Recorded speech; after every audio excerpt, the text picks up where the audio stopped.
Megan Tapper, Jamaica's Olympic bronze medalist, cruise into finals. Welcome back to the channel, people. Welcome back to the channel. If this is your first time here, thank you for making it Peter Lloyd World. Now go ahead, please hit that subscribe button so we can continue to grow. When you do that, go in and hit the notification bell so you know when the next video drops. We drop a video at least once a day here on Peter Lloyd World. Also, if you enjoy the content, please hit that like button. And finally, leave your thoughts after this sports analysis where we take a look at and we break down the races. So, when you're ready? Yep, good to go. Jamaica's Megan Tapper cruised into the finals with an easy win in yesterday's meet happening there in the Bahamas.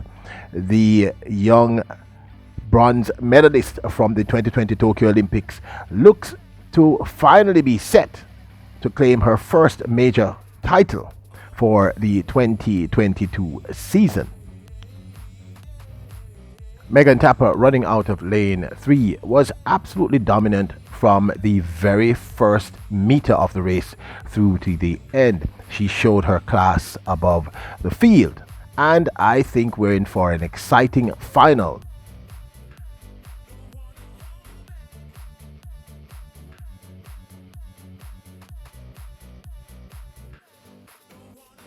Tapper heads into the final with the fastest qualifying time, a time of 12.62, ahead of the United States Alicia Johnson, who ran 12.68, and Tonea Marshall of the United States, who ran 12.75, ahead of Genevieve Charlton of Bahamas, who ran 12.76. I think this is going to be a very competitive final, people. It's not going to be an easy cakewalk, but I think she should walk away with the title here. Now, the last time we did see the remarkable Megan Tapper was in the semifinals in Eugene, Oregon, where she ran her personal best, the fastest she has ever ran a 100-meter hurdle race. But people, that semifinal series in Eugene, Oregon was insane. I mean, those are the 3 fastest semifinals I've ever seen, one including a world record from Amisan. So she was unable to make it through to the finals.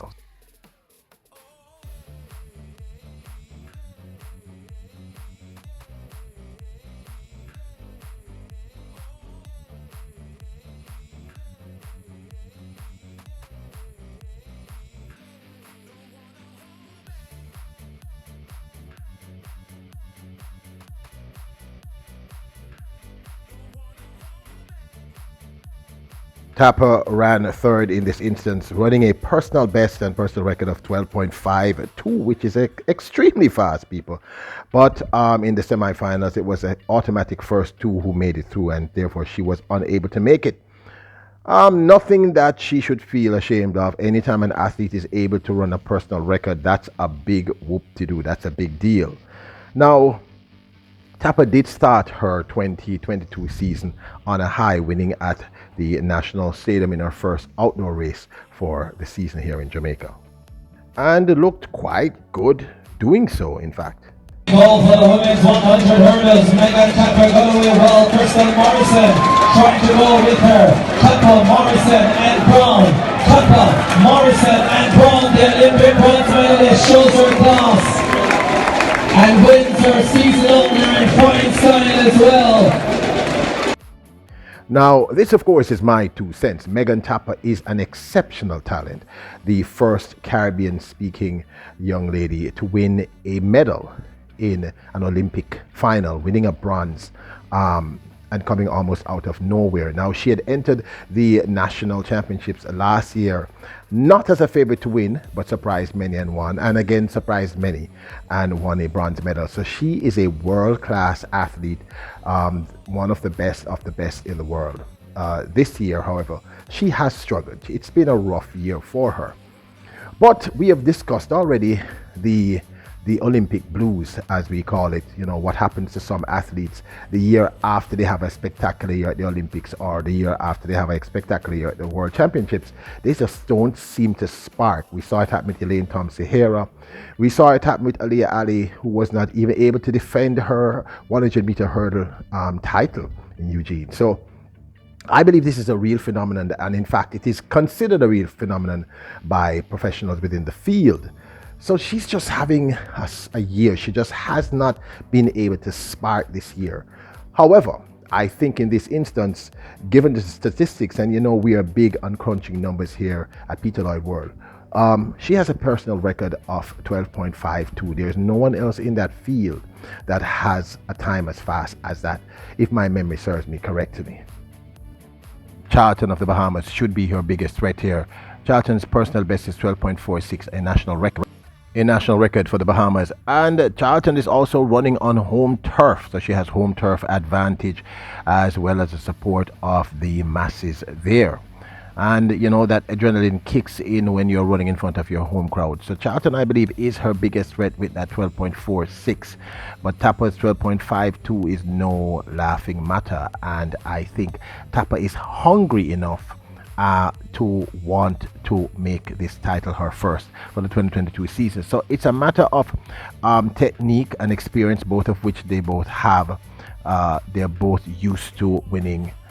So this is going to be a really competitive race. It's not going to be easy, but I do still think it might be the Jamaican in me. Maybe I'm being a little biased, but I think that although Charlton has the faster time, I still think that Tappa has the hunger. She's much more hungry. She needs to prove something to herself, and I think to win this race she's going to have to run much faster than 12.62. She's going to have to run close to her PB, and I think if Charlton is in the right state of mind, she could push her to that.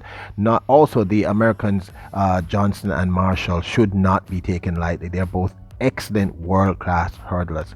So this is not going to be a cakewalk for Megan Tappa. This is going to be a fight to the finish, but I believe Tappa has the grit, the desire, the will, and she's really good at turning up on those big occasions, as well as she looks splendiferous in her semi-final. She looked remarkable. She looked at ease, comfortable, and she was just on point. So I'm expecting this to be war, people.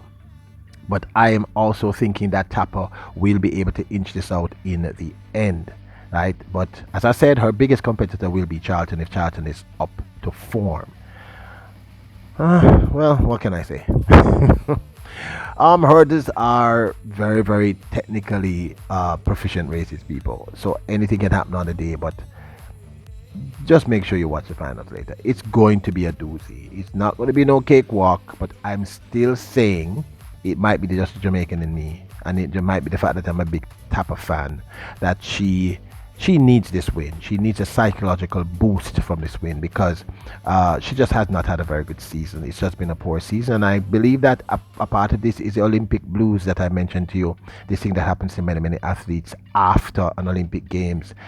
Just weird stuff. If either they don't perform or some strange reason they can't defend their title. Look at what happened with Hansa Parchment right before a reach. He gets cramped. I mean, you know, that doesn't happen very often, people. So I think that this is the real thing. But this, of course, is my 2 cents. I'd love to know your thoughts. Now, don't forget to hit that subscribe button, hit the notification bell, and if you enjoy the video, please hit that like button. Remember, you are royals, kings, and queens of our court, the court of Peter Lloyd World. Act accordingly, and bless up!